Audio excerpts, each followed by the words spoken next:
how you doing? It is I, the Terrific Lady, otherwise known as Brandy, and welcome to Retro Horror School and happy Friday. I hope you all have some kick-ass plans for this weekend.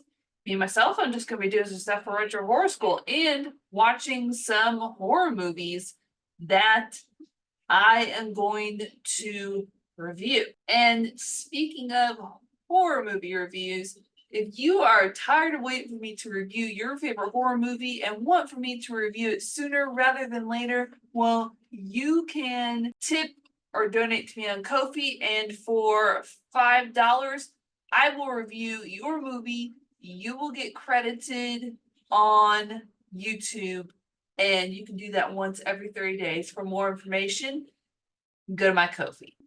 The retro horror movie that I will be reviewing today is the 1982 hidden gem and cult classic titled Q. Man against the fantastic flying forces of a lost age. You like saying a prayer? Man against the winged serpent.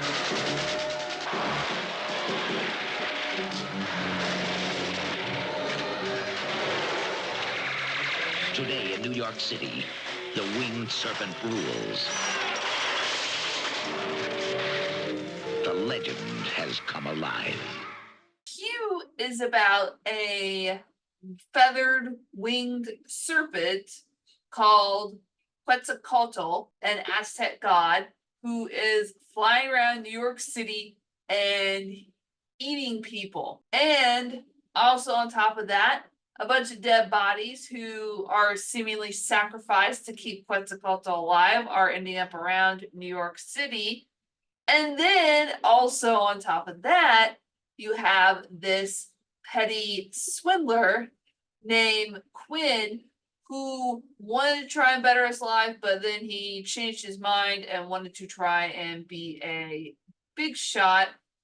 He ended up in some trouble, ended up leading the people who he got in trouble with to Quetzalcoatl's nest. He knows where the nest is, and only he holds the information that can save the city. So that is an overview of the plot for Q. And the only other Larry Cohen film I've seen is the stuff. I had little to no expectations going into Q. I really didn't know what it was about, other than the fact that it was about a winged serpent who was going around and eating people. That's really all I knew when I sat down. And whenever I started watching it, I found myself just utterly entranced by all the things that I shouldn't be utterly entranced by. The editing was very choppy. There were a lot of just jump cuts that made no sense and were so awkward that I found myself laughing. The dialogue also just had me laughing at a lot of the things, especially at a lot of things that David Carradine said. A window washer got his head chopped off by Q.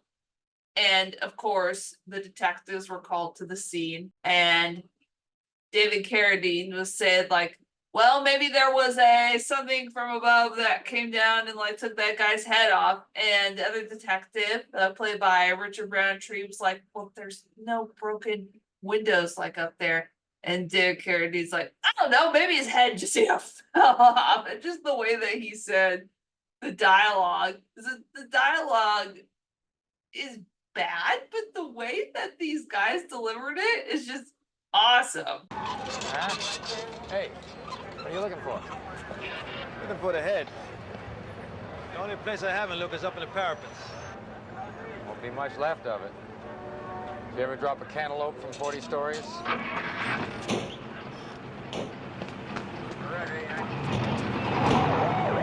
Yeah. All right, so what the hell do you make out of this? Well, I figure something fell out of one of the windows on the floor up above and hit him. Sheared his head clean off. A big char of glass or something like that. There are no broken windows up there. Oh, shit. Maybe his head just got loose and fell off. Look, what do you want from me? Also Also, it felt like there were about 2 or 3 different movies going on. So you had the dead bodies that were being sacrificed, that were being found like all over New York. Their corpses were being found all over New York. You had Q, who was chopping people's heads off and killing people. And then you had the petty swindler who wanted to be a big shot. So there are these 3 separate movies. And one of my biggest complaints about movies that have like all these different plots and subplots and tones, I'm like, what the hell is this movie trying to be? But in some weird way, it all works. And I think it's because the main thread to all of these plots, besides Q, is Quinn, the petty swindler. He's a very central element in this film.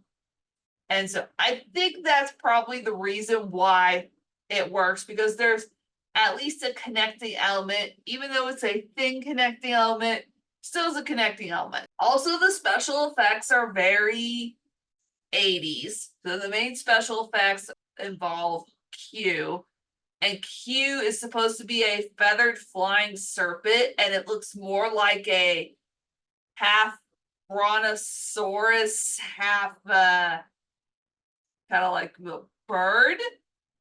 And it looks like really cute. So I kind of feel very conflicted, especially near the scene like at the end where he's circling the Chrysler building, or here, where Q was circling the Chrysler building, because that's where Q had its nest, and it was being shot at. And it reminded me a lot of King Kong, like in the Empire State Building, climbing up to the top of the Empire State Building, getting shot at. So I saw a little bit of influence of that near the end, and I see a lot of influence from just like those old monster, like kaiju, like also creature features, where the monsters look totally doofus. And that's what Q looked like. Q looked doofus and cute, and I actually felt bad whenever Q finally died. And if, side note, if they ever made like a Q plushie, I would buy that in about 5 seconds. Just telling you. Again, when I think about what doesn't work and what shouldn't work with this film, which is the bad dialogue, the bad editing, the 2 or 3 different plots, separate plots going on is at the same time. There's all these things that should not work about this movie, and it does. And it's very weird to me, like, why I like this so much, because normally I don't like movies that have bad editing. I don't like movies that have bad dialogue. And I don't like movies that have all these different kind of separate plots going on. Larry Cohen like somehow stitched it all together and just made it work. And I find that a really awesome thing to pull off. And you can definitely tell thematically that this film is a bit of a love letter to New York City, because the city itself is almost a character with, I don't know, the people, the places. You could definitely tell it just has a very New York City feel. The shots are right, in the action. Yeah, people like running around like in the streets, going, oh my God, there's Q. Oh, Q is very much a love letter to New York City, and it's very evident. In an interview with We Are Cult, Larry Cohen actually mentioned something about the street shots and the street action.